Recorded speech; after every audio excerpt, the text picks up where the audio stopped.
Alors dans cette deuxième et dernière partie du cours, on va parler des indicateurs de dispersion.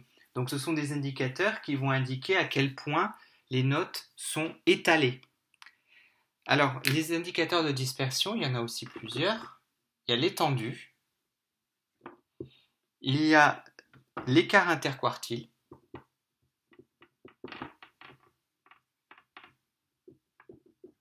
et il y a la variance et l'écart type.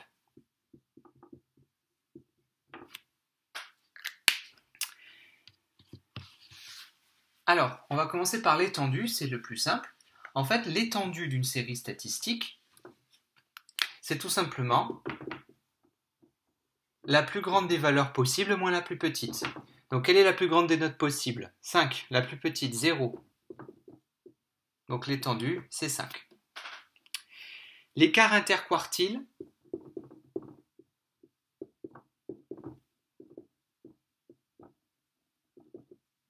qu'est-ce que c'est? C'est tout simplement le troisième quartile moins le premier quartile. Donc on avait dit que le troisième quartile c'était 4, le premier quartile c'était 1, donc l'écart interquartile c'est 4. 4 moins 0. Q1 c'est 0, 4 moins 0 ça fait 4. Alors l'intervalle Q1, Q3 s'appelle l'intervalle interquartile et il y a au moins 50% des valeurs qui sont dedans. 50% des élèves ont entre 0 et 4, au moins. Bon, voilà, ça c'était les trucs faciles. Là où ça devient un peu plus compliqué et probablement nouveau pour vous, c'est la variance. Alors la variance,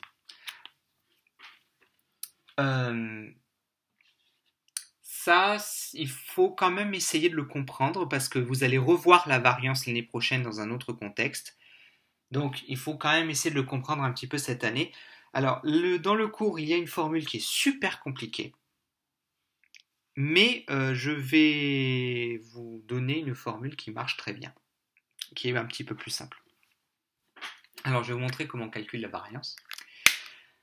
Alors la variance, en fait, c'est une mesure donc de l'éloignement, si j'ose dire, des valeurs par rapport à la moyenne. Donc ici, la moyenne, on avait dit qu'elle valait à peu près 2,03. Bon, et bien la variance va mesurer à quel point les notes sont dispersées par rapport à 2,03. Plus la variance est grande, plus on va trouver des notes qui seront loin de la moyenne. Plus elle est petite, plus les notes seront proches de la moyenne.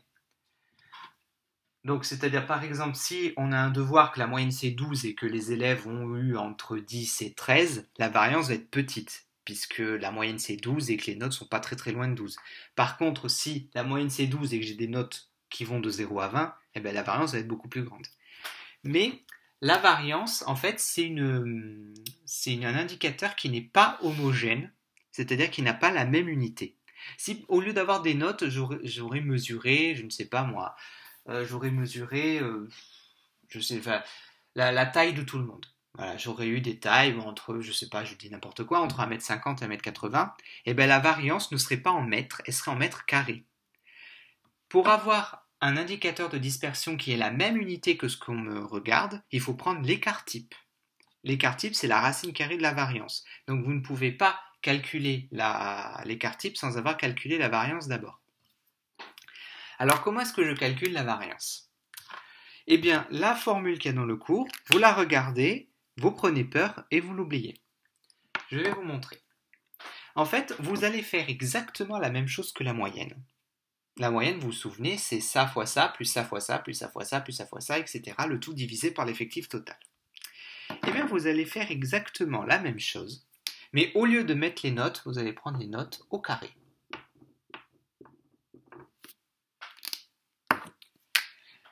Donc vous allez faire 0 au carré fois 9, plus 1 au carré fois 10, plus 2 au carré fois 3, plus 3 au carré fois 3, plus 4 au carré fois 4, plus 5 au carré fois 6. Vous ne prenez pas le carré de l'effectif, vous prenez le carré du truc que vous regardez.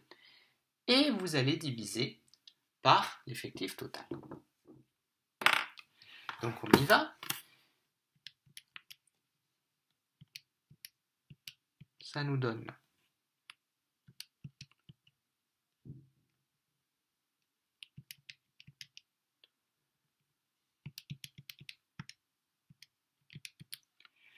environ 7,51. Et enfin, pour avoir la variance, parce que donc ça ce n'est pas la variance, c'est un calcul intermédiaire. Pour avoir la variance, vous prenez votre 7,51 et vous allez retrancher la moyenne au carré.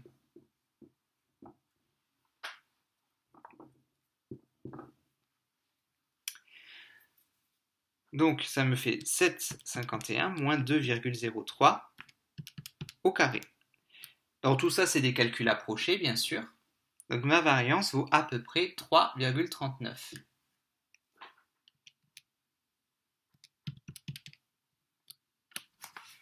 D'accord? Donc tout ça c'est que des calculs approchés. Donc ma variance, alors ça j'ai utilisé, c'est pas du tout la formule qui est dans votre cours que j'ai utilisée. La formule qui est dans votre cours, c'est la formule qu'on donne toujours pour la variance, qui est assez compliquée d'utilisation. Moi j'ai utilisé une conséquence, c'est-à-dire c'est une formule qu'on appelle la formule de Koenig-Huygens, qui est une manière plus simple de calculer la variance. Alors, bon, plus simple. Des fois, c'est plus simple de calculer la variance comme vous avez dans le cours, mais en seconde et en première, quand vous aurez des variances à calculer, vous pouvez utiliser uniquement cette méthode, c'est beaucoup plus simple que la définition qu'on vous donne, et vous avez quand même le résultat. Donc pour calculer la variance, je fais exactement la moyenne, sauf qu'au lieu de prendre des notes, je prends une note au carré. Ça me donne un résultat, et ce résultat, je lui retranche la moyenne de la classe au carré. Donc ici, la variance vaut à peu près 3,39. Mais, comme je vous ai dit, c'est un indicateur de dispersion qui n'est pas homogène aux notes. C'est une note au carré. Donc si je veux un indicateur qui ait la même unité, il faut que je prenne ce qu'on appelle l'écart type. L'écart type s'appelle sigma, donc c'est une lettre grecque, c'est le S grec. Et l'écart type, c'est la racine carrée de la variance. Donc si je prends la racine carrée de la variance, ça me donne environ 1,84. Alors, qu'est-ce que ce 1,84 signifie? Ça veut dire qu'en moyenne, un élève est à 1,84 de la moyenne. Donc, je répète, si je prends un élève dans la classe, en moyenne, il est à 1,84 de la moyenne de la classe. C'est ça que l'écart type signifie.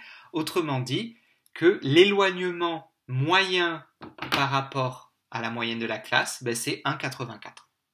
Donc les notes sont relativement regroupées autour de la moyenne de 2,03. Donc c'est-à-dire qu'en moyenne, les gens, ils seront entre 1 et 4. Quoi. En moyenne, ils seront là. Donc voilà, bon, ce qu'il faut savoir, c'est surtout calculer l'écart type quand on vous le demande. Vous êtes obligé de calculer la variance. Et voilà, donc c'est tout ce qu'il y a à savoir pour le chapitre de statistiques. Ça, la variance et l'écart type, vous retrouverez ça l'année prochaine pour ceux qui prennent la spécialité maths. Et je ne sais pas si même pas pour ceux qui sont en série techno aussi. Mais en tout cas, ça, vous allez retrouver la même méthode de calcul, mais vous allez la réapprendre l'année prochaine.